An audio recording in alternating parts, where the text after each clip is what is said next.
The better the talk you give, the better you feel at the end of the day. And it's not unlike being in a band. The ability to tell compelling stories about scientific discoveries has become an increasingly important skill for scientists. But maybe it takes a particular kind of storyteller, a Scotsman, to turn a chemistry lecture into a rock concert. This is Nobel Prize Conversations, and you just heard David MacMillan, the freshly minted 2021 chemistry laureate, who was recognised for the development of organocatalysis, a new tool for building new molecules in more efficient and environmentally friendly ways. He was awarded the prize together with Benjamin List of the Max Planck Institute for Coal Research. Since 2006, MacMillan has been the James S. McDonnell Distinguished University Professor at Princeton University, where he treasures his work with young scientists in the MacMillan Group. Just interacting with research groups on a daily basis. I mean, you can't really consider it a job. It's so much fun. They keep you on your toes. They're hilarious.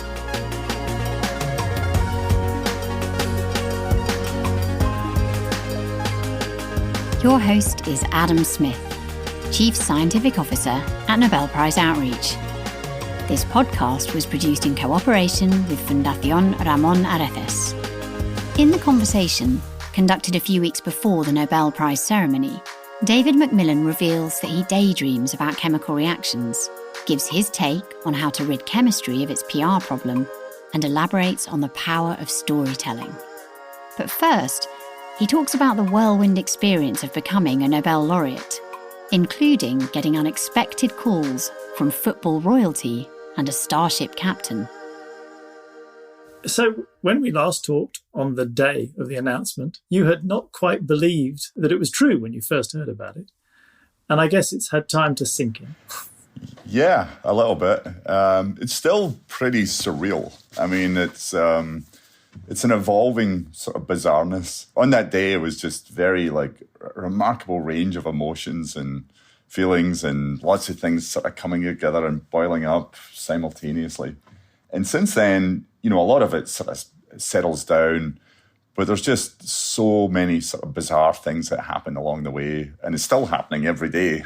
So it's kind of funny. I told a friend recently, it's a bit like you wake up one morning and you've been sort of transported to a sort of bizarre universe where everyone there is kind of the same, but everything's also kind of different. But it's very it's still very exciting. It's very joyful, I think, is a word that I use a lot, and fun. It's a tremendous amount of fun and wacky. There's just tons of wacky things that happen as well. What's the craziest thing that's happened to you so far? Oh, I've had people write me letters explaining to me that, that at some stage aliens will want to meet me, and they gave me sort of hand symbols and a what I should say to them when I meet aliens and things. So yeah, there's all this sort of wackiness, but there's great wackiness as well. For example, I'm from Scotland. I'm a huge football fan, and there's this radio show in Scotland that's been on for almost 30 years, and it's just hilarious. It's the funniest show. It's only on at the weekends, and they invited me to be on it, which was just remarkable. And so that was great. And I was just being on that show that was like a dream come true. But you get things like Sir Alex Ferguson called me up and talked to me for half an hour. Just to say well done? Yeah, just to chat. I mean, it was just one of those things because, he grew up right beside the shipyards, and I grew up in the middle of the steelworks. So we have a sort of pretty similar background, even though we're sort of generationally apart. And so he just wanted to chat, and then we just got chatting, and it turns out I'm really into history. He's really into history. So we started talking about that for a while. But my favourite part was he was sort of man-managing me about what was going to happen next. Well, that's useful. You could always use advice. Yeah, so that was great, So it's this surreal moment, right? You're on the phone with Sir Alex Ferguson, and he's sort of telling you, yeah, this is going to happen, that's going to happen. And then I'm sort of asking him questions about, when he did this thing where he got Scott McTominay to play for Scotland rather than England, and how did he do that? And he was giving me all these stories, and it was fantastic. I mean, it's just, so you enter into this whole other world now where you're sort of talking to people. And William Shatner, Captain Kirk, he called me up, and he interviewed me about a week ago for half an hour, and we got chatting. And then after the recording, we stayed on and chatted for a good bit longer again, because we were talking about him doing the Blue Origin thing, and he was asking me about parts of my upbringing. And so it's just, you suddenly get access to these people who seem like they're just a million miles away from you in terms of being able to talk to them. And suddenly you can just talk to them. It's just remarkable. I think that is truly surreal. And perhaps that's the best perk of the Nobel Prize I've ever heard, getting to talk to Captain Kirk. I mean, that's pretty special. Yeah, it was amazing. I mean, and he was just asking me lots of science questions, but then we were sort of joking around and having fun. And so then when he stayed on afterwards, we were just sort of talking about life in general, and that was great. And then talking about the Blue Origin part, and he was talking about how blown away he was that how much attention the world gave to that. And I was surprised, right? Because I'm thinking, well, you're Captain Kirk. You just went to space and Blue Origin. Of course, the world is going to go nuts over that.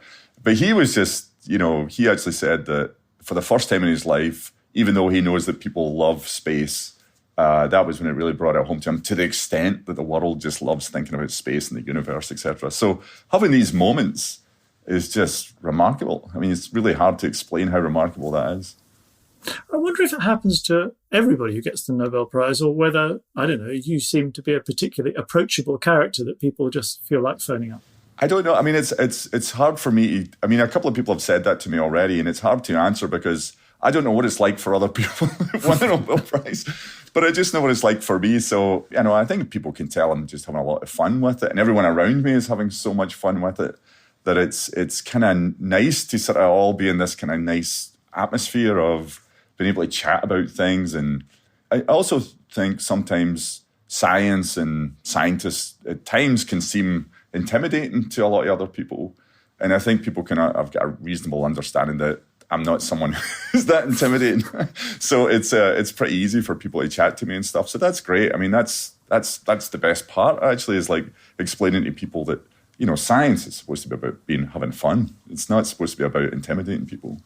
That's a fantastic message. Wow. I don't think the intention of the Nobel Prize is to make an ambassador for science, but it sounds like they've made one along the way. That's nice. This must all play havoc with the day job, though.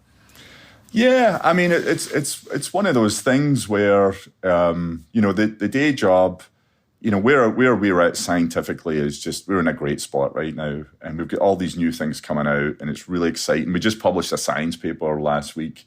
We've got all these new directions going on. So it feels like we're sort of firing on all cylinders in the scientific world. And so that's all great. And we're trying to keep everything sort of moving in that direction. And at the same time, you're doing interviews with people on Italian newspapers and things like that. And that's great too. So the way I've sort of approached it is, this will all settle down for sure at some point. It'll certainly get a lot less, there'll be a lot less interest in people wanting to sort of chat to you. So my sort of take on it is just sort of enjoy it while you can and have fun with it while you can. And the science is going great and all of this is so much fun. You just make the time for it, and it works out great. It works out great. And the effects on those around you mentioned already, but that must actually help a lot, that people suddenly feel energized in a way that perhaps they weren't before. I don't know. Or maybe already it was so energetic and this is just extra. I think it's both. It does both, actually. I think on some level it's a validation of we've got this department of chemistry at Princeton where we all came together. We were all sort of different departments, and we all decided we would come into Princeton and try and grow a department here. And Princeton is an amazing institution and wanted to really develop its chemistry program. And so a bunch of us all came in from different places, and we're sort of building this together. And I think this has been part of the sort of validation of us all doing it. And there's all these great things that are happening here. But at the same time, it creates all this other energy. And talking to all the people around us, it just feels like we're more determined to go even. Everyone wants to push it even more, keep it driving forward, do lots of really great science. So the amount of feedback we've had from sort of all the alums at Princeton, the administration at Princeton, and even people beyond that, it's just been wonderful. And talking to everyone wants to do more. Everyone just wants to do more. And so again, I think it's just sort of feeding and building on itself. It certainly seems you've landed in a very good place. I mean, this has been a good year for Princeton for Nobel Prizes as well. Yeah. I mean, I think it's 5 related to Princeton in 1 year. I was talking to our provost, Debbie Prentice, and I think she's run off her feet dealing with all the all the press and everything associated with it. But it's great. I mean, there's so many great universities around the world, and Princeton's certainly one of them. But I would say this has been a particularly banner year for us. And, but it's also something I think we're all proud of. Princeton really cares about, its whole charter is in the good or for the benefit of humanity. That's what it really cares about. And it really works hard on that. And at the same time, it cares about excellence. It cares about doing things really well. And I think, again, this is a great validation for the university that, they've got all these really wonderful people across the campus who are doing these really exciting and different things. And to get this kind of recognition is just fantastic, really just fantastic. It does make one wonder whether other institutions can keep up with this kind of, the energy and wealth and talent of places like Princeton. I mean, where does it leave everywhere else? What do you think about that? Yeah, that's a great question. And it's one that worries me, to be honest. I mean, one thing it's certainly happening, as I can see, without getting into all this, I don't think it's political. I think it's actually just financial.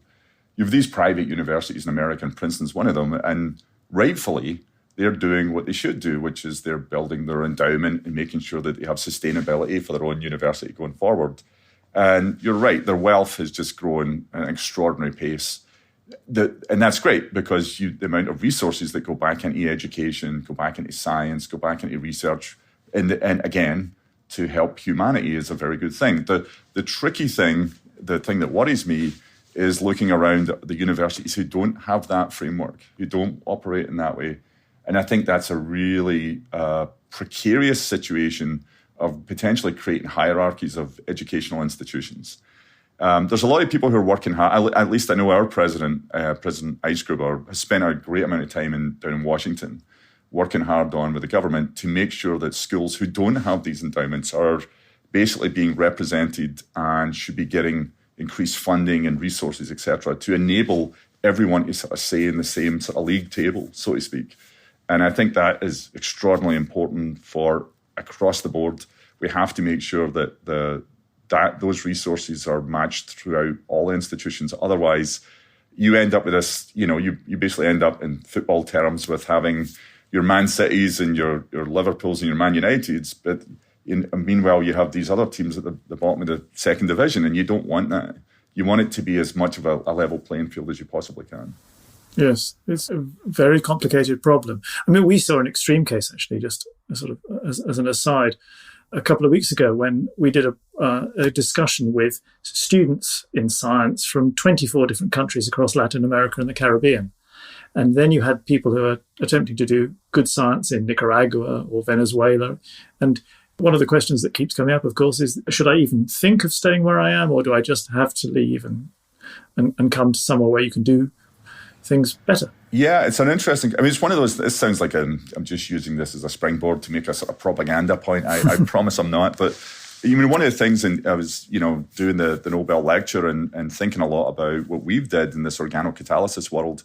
And it was something that was really pointed out to me a few years ago, and it wasn't really something we thought about when we started doing this, but it really is true, is this area that we sort of developed is extraordinarily inexpensive. And so one of the things I sort of have become very much, I really love this, actually, I'm very proud of it, although we certainly didn't set out to do it. Because it's so inexpensive, it's basically being used to teach people across the whole world, regardless of the resources or funding that's available, because it's so inexpensive.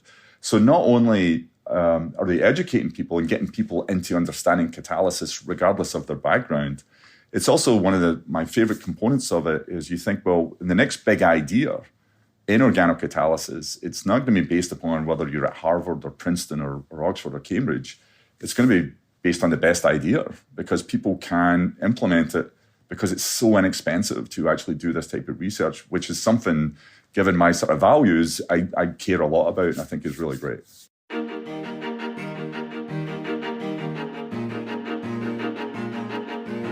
David MacMillan was awarded the Nobel Prize in Chemistry as one of the inventors of asymmetric organocatalysis, a refined method of triggering chemical reactions and creating new molecules.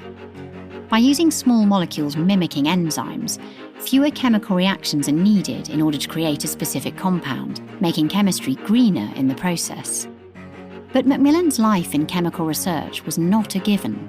Growing up among steelworkers in Motherwell, his dreams as a young person were of a distinctly different nature. Once I got to high school, I was, like many people in sort of Western Scotland at the time, there was tons of us who saved up all our money that we could gain or gather through like paper rounds and things. And we bought like guitars and things to be in bands. I mean, I remember there were so many people trying to be in bands, and I think that was our vision of how we would sort of go off and jump into the sort of limelight and do things which would be extraordinary, was to be in bands. So I remember as a sort of teenager being in lots of sort of bands, which was great. But it was never the idea of going off to do this, going into the sciences and sort of thinking about research. That wasn't really something that was high on the priority list. Does the band idea still appeal? Do you still play? I still play. I love being in, I think it's a kind of weird thing, I think. For me, at least, I love giving talks, and I love giving talks in big audiences. And I love, the better the talk you give, the better that you feel at the end of the day. And it's, a lot of it is about the science you're presenting, but some of it is also just about the execution of the talk. You want to do it well, right? You want to feel like you connected with this audience and really brought them along for the ride.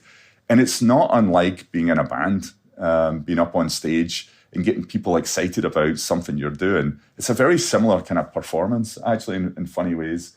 And I was always telling my group, or anyone who will listen to me, it's also the way we put our talks together sometimes is a bit like comedians, where comedians work on bits along the way and refine them in front of smaller crowds. And then when they get to a big crowd, they put it all together into the best bits working together.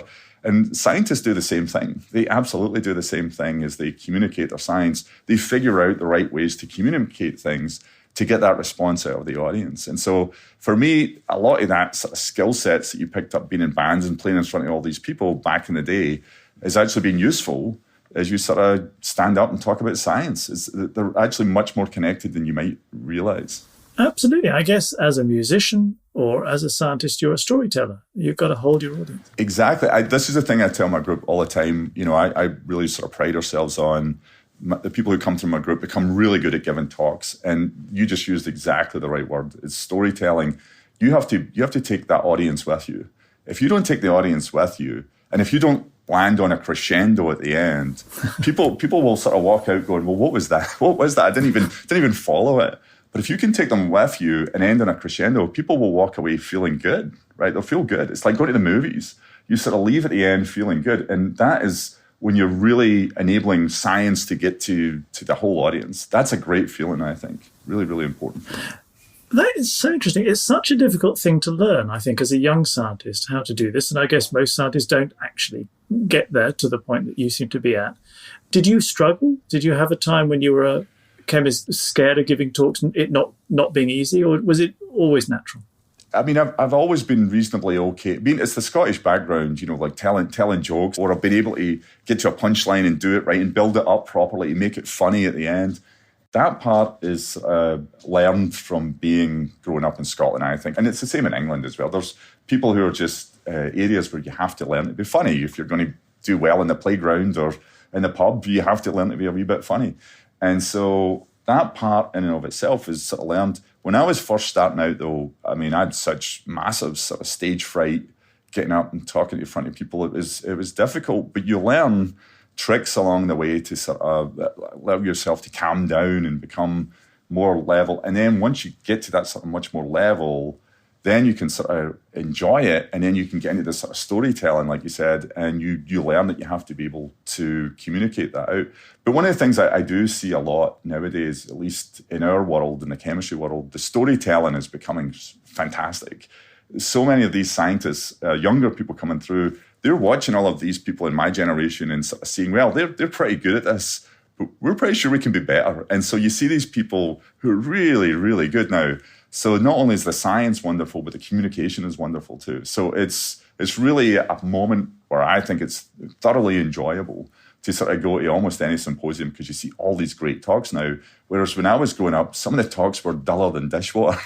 Really, really were. Even though the science could be wonderful. Well, that's very good news, because I guess chemistry as a science hasn't always had the best reputation. It's been seen as kind of smelly and dirty, and perhaps that it's also even bad. Some people, if you ask people how many chemicals do you want in your spring water, they say none. Right. Which isn't a very sensible answer, but it's... No, so you just hit the nail on the head. I've given many talks on this for many years, actually, about chemistry has a PR problem. And it really does, right? Because you think of biology and you think of life and medicine and you think of physics and you think about the universe and you think about black holes, and then you think of chemistry and you think of smokestacks and toxins and, like nasty oil, like things. And so we've got this kind of bizarre PR issue because the word chemistry is related to chemicals. In chemicals, people have a natural sort of intuitive, for some reason, aversion to. I think there's ways in which the field is beginning to sort of get away from what really is just a reputation or a way of a word or a response to a word. For me, for example, catalysis is a fantastic alternative because so much of our field is built upon catalysis. And catalysis is a really sort of progressive sounding, really exciting, going in different directions, and it's a good connotation associated with it. And I think what you're now seeing in chemistry is people are beginning to sort of gravitate to terms which make up the field without using the umbrella term for the whole field. And I think that's almost necessary to have, the ordinary man in the street to sort of believe that what we're doing is actually going to be valuable. It's also really interesting for me, like if you travel the world, most places have that response to the word chemistry. One country it doesn't, which I always find really intuitively really interesting, is Germany. Germany has this really great impression of chemistry because chemistry has been really valuable to Germany over centuries, actually. And so they actually, when you talk to people there, the ordinary person on the street has a good impression, whereas most other places they don't, which I always find that whole sociology behind that just fascinating. Yeah, isn't it interesting? The reputation of different things in different places, yeah. But it's nice that you stuck with chemistry in Princeton, because of course there was a move a bit to actually rename departments away from chemistry and they became molecular sciences and that sort of thing. Yeah, I mean, I think on some level you have to be honest. You have to say, we are doing chemistry. I mean, in chemistry, it's almost like a re-education. I mean, chemistry is inordinately important. And it covers so much of what goes on in the world. And it is a shame that it has that kind of bad PR problem. But, chemists always use this terminology with a central science because we believe that we are the center of everything and everything sort of comes out of it. Whether you want to believe that or not is up to yourself. But it really is everywhere. And as we're moving forward, I mean, all these problems that people are talking about, from health to the climate, so on and so forth, it's all going to be massively based upon what chemistry can bring to the table. And so that in and of itself, we have to sort of get people excited and interested to want to go into that in the future. You need young people to care about that, are passionate about that, to go towards chemistry. So you're right. But you can't go, you're not going to solve it by just renaming it. But there are ways that you can get people excited about it, which I think, again, like words like catalysis and other things, those are really going to be important terms as we think about those questions. So as a young person thinking about the future in a band, how did it turn into chemistry?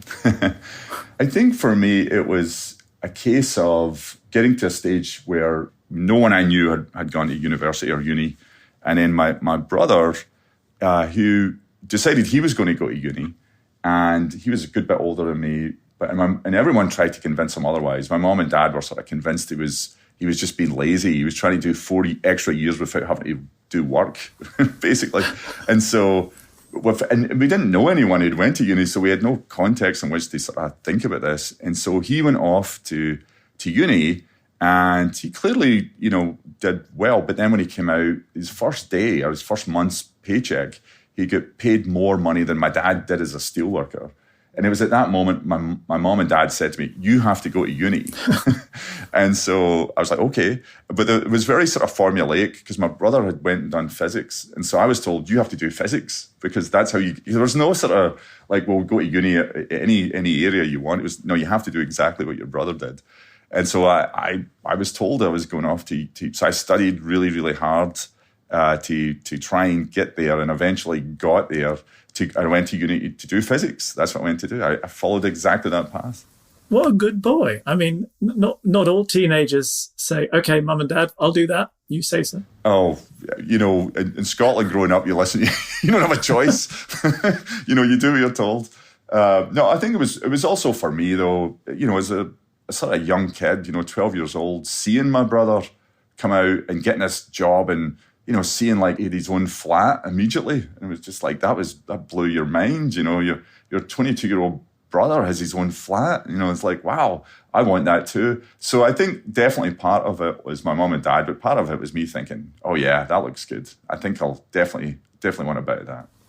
Okay, so you went to read physics and then? Went to read physics. The story I told people, which is true. I mean, I got there and didn't really like physics. The other part of it was I didn't have enough money to go and be at university, so I had to travel there every morning and I had to stay at home and travel in. It was about an hour and a half every day to get there and an hour and a half to get home every day.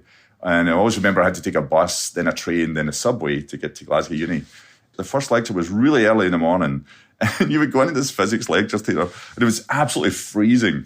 When it would rain, all this rain would come in through the roof, and you would just be getting soaked sitting, and this was miserable. But an hour after that, though, I was also had to do chemistry as my sort of minor, and so I would go into the chemistry lecture theatre, and it was really nice and warm. And I was like, wow, So at this point, I'm like, well, I could literally stay in bed an hour longer, and it'd be a lot warmer if I just switched over to chemistry. And it turns out there's more to it than how simple I'm making it sound, but it was also, we started to do organic chemistry. And that was the first time in my life I ever read or was involved with a part of education or science where it was just reading it was amazing. I mean, it was just like, wow, this is really, really great. A lot of organic chemists will say this. It sounds a bit, pretentious, but it's true, is that organic chemistry sort of found me as much as I found it. Because you're just reading it and you're suddenly like, this is fantastic. I can totally get all of these concepts at a time when other people would be saying, this is really hard and I really don't understand this. And you're sort of looking at them going, how can you know it? This is really, everything else is really complicated. This is really straightforward. And so for me, it was almost like, I loved this subject. And at the same time, it was this beautifully warm lecture theatre. So in my second year, I announced I was moving to chemistry. That was it. Organic chemistry can be described as the study of the structure, properties, composition, reactions, and preparation of carbon-containing compounds. It can also be described as quite challenging for the pupils and students who are approaching it for the first time. From getting to grips with skeletal formulas and naming rules, to adopting the three-dimensional thinking required to put together and take apart molecules, organic chemistry requires you to look at the world in new ways. But it's also very useful to medicine, biology, and engineering. And to David MacMillan, it felt like going to the cinema. If you think back to when you were 12, 15, 16-year-old, and you watch great movies, you remember all the best scenes. They're stuck in your head. You don't forget them. And so it's kind of the same thing for me, and I think for most organic chemists, is you've got these movies playing in your head. And so whenever you see those molecules and someone says, how would you make this? Your brain starts playing out these movies of, well, I cut it here, it'll happen there, or I could cut it there, it would come together here. And it just all starts firing in your head. And it's like playing movie scenes back over, and you know them all by heart, all these movies. So it really is just this visual thing. And it's so different from a lot of abstract sciences. I mean, I think that's why I was so bad at physics. Physics is so abstract, and math is obviously even more so. And so I had a really hard time with these abstract ideas, whereas organic chemistry is like really visual, is really substantial, and you can sort of see it all sort of playing out. And so for me, I think that's why it sort of came to me, because it was just like, how can you not see this? This is so straightforward to see. And I think all organic chemists have that same thing where the movies are just playing out in their head. And do you find yourself daydreaming about molecules and new things you can build? Is it a pastime in that way? Yeah, I don't daydream about molecules. I daydream about chemical reactions, as nerdy as that sounds. I just realised how terrible that sounds. I daydream about chemical reactions.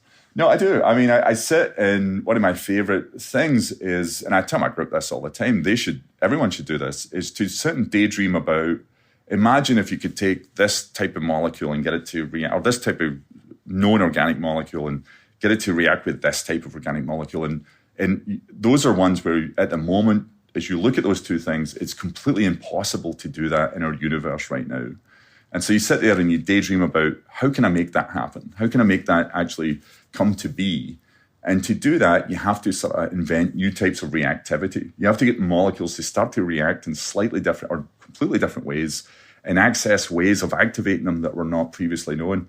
And that's the sort of daydreams that I have. And, if you look through the last 20 odd years of what my group's done, that's what we've been doing, is inventing all these new catalytic reactions that, are allowing people to go off and do new things. I mean, the one application that people talk about mainly is, drug discovery, medicine discovery. But it's got lots of other applications too. But we do it more for the sheer sport of thinking, wouldn't it be crazy if you could just take these well-known molecules here and these well-known molecules there and join them in a way that no one thought you could? That's it's exciting because it's like inventing new rules to a game or something. Yeah, I don't think daydreaming about chemical reactions sounds so bad because, after all, what was it? Kekulé came up with the benzene ring by daydreaming on a carriage ride or whatever. Yeah. Structure. No, and it's really, I think the part that is really important is, I got this amazing piece of advice from when I was just about to start my job as an assistant professor, and I was visiting Caltech, and there was a professor there called Eric Herrera, and he sort of gave me this piece of advice, which I think some people think is obvious. I don't. I actually thought it was kind of profound. And what he told me was, you're just about to start your job at Berkeley. You're going to get some of the best graduate students in the world. And he said, so as you enter your job, what you should do is assume that any problem you undertake, you're eventually going to solve it because you've got these great people who are going to be working with you. And as such, you should choose to work on a problem that's going to have the highest impact, even if right now you have absolutely no solution for it, because you'll eventually get there. And at that stage, that was remarkable to me because we were sort of planning to do things that we thought we could do, as opposed to things that we should do, right? And I think that was really, if I look back in my career, that one piece of advice sort of goes through everything. We worked on certain problems in our group for 10 years, unsuccessfully, on things that if they did work, it would be amazing. It would allow lots of things to happen that you just can't do in our world right now. And I think that way of approaching the question is really good. Like, what would you love to see would be possible, even if you have no solution to it? And then you just go about trying to make it work. And that's the daydreaming part is, so you start off with problems that look unsurmountable, but if they did work, would be great. I think that's the way we sort of approach it. It's a bold and brave approach. There is an inherent danger that you won't make it and somehow everything will fall apart, and that will be that. That's absolutely true. We've had several projects. I've had 2 different projects that have lasted at least 10 years and we've never got there. We've had other ones, though, that looked amazingly difficult, and you get there in a week. There's a little bit of it. I shouldn't say this because it makes it sound empirical, but there's also shots on goal, right? You have to have enough of these questions and problems that are sort of in this sort of mix. And if you have enough of them in the mix, and it really is the case that you're working with these students who are typically between the age of 21 to 28, they're incredibly brilliant and they're incredibly passionate and they've got huge amounts of energy. I always think I'm really lucky because I get older, but my group stays the same age, right? so it's really interesting that you've got these people working on these questions and they just go at it in ways that it's always wild to me. Like, I'll give them a suggestion of a way they could start to, and my idea never works, but their part is they'll go in and they'll go at it from all these different angles until eventually they'll have a breakthrough. And I think that's the combination of the daydream with this sort of passion that sort of gets you to where you need to get to.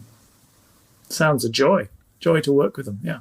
Oh, it's amazing. Yeah. I think that's what people, I don't think, talk about this enough, but, people talk about teaching is wonderful, and teaching is wonderful, but just interacting with research groups on a daily basis. It's really, you can't really consider it a job. You would want to do this anyway. It's so much fun. They keep you on your toes. They're hilarious. And they sort of give you that sort of weird look, like you're the old boomer sort of guy, right? Like, what do you know? And it's great. It's just a really fantastic atmosphere. And in fact, so December 10th, whenever on the Nobel Day, all my alums are sort of flying back in, which is going to be just the biggest party of the century for our group. It's just going to be fantastic. That sounds actually a very nice way to use this circumstance of not being able to get together in Stockholm. And, so you've got this hiatus. I guess you'll come to Stockholm in 2022, hopefully. But this, how lovely to be able to celebrate the day in that way with everyone coming in. Oh yeah, it's going to be a 2-day event. It's going to be, it's one of those things where my group understands that this is an award for me, but it's our group. It's our group who won this award, and so they feel so excited and so happy about it. So everyone just wants to be there for the day that the ceremony happens, to see each other, to sort of be around and just to enjoy that sort of moment.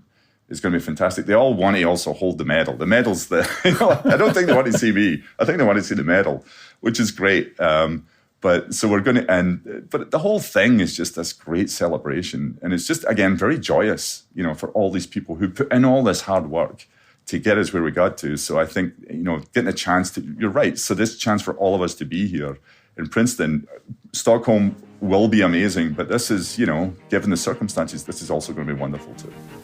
Sounds absolutely fantastic.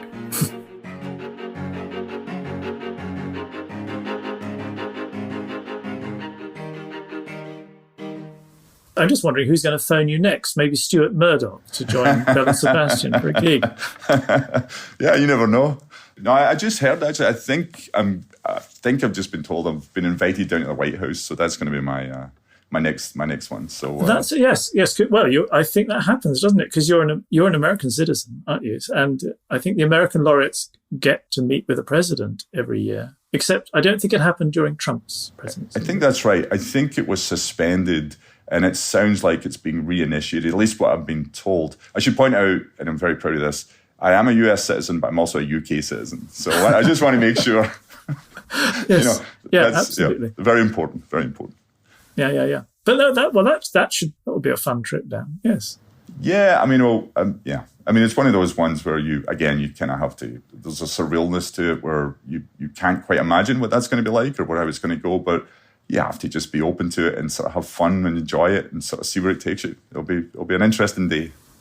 But it will be very interesting to see how things pan out, because I suppose that, in the way these things happen, I suppose you will be drawn inexorably into more and more sort of policy-related discussions and all the rest of it. So right. Watch this space. Yeah, no, absolutely. And it's something that I do care a lot about. But at the same time, I think as a scientist, you have to care a lot about where the science takes you, but you have to be very wary of where the politics takes you. And so as, and this is especially, being Scottish, which there's huge amounts of politics in Scotland right now. So you have to be wary of staying away from politics, but really care about where the science is going, because I think the truth in science is the part which is the great sort of compass on which you want to follow. As long as you follow the science, we'll be in a great place. That's a good point to end on. Yes, I guess as a Scottish laureate, gosh, you'll be drawn into the Scottish independence thing, but you're not going to say a thing. No comment. Very wise, very wise. David, thank you very much. Thanks a lot, Adam.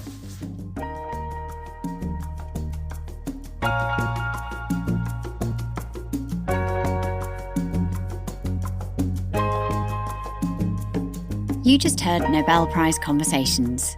If you'd like to learn more about David MacMillan, you can go to nobelprize.org, where you'll find a wealth of information about the prizes and the people behind the discoveries. Nobel Prize Conversations is a podcast series with Adam Smith, a co-production of Filt and Nobel Prize Outreach. The producer for this episode was Karin Svensson. The editorial team also includes Andrew Hart, Olivia Lundquist, Magnus Gillier, and me, Claire Brilliant. Music by Epidemic Sound. If you're looking for another podcast featuring a passionate raconteur, check out our earlier conversation with 2012 laureate Robert Lefkowitz. You can find previous seasons and conversations on Acast or wherever you listen to podcasts. Thanks for listening.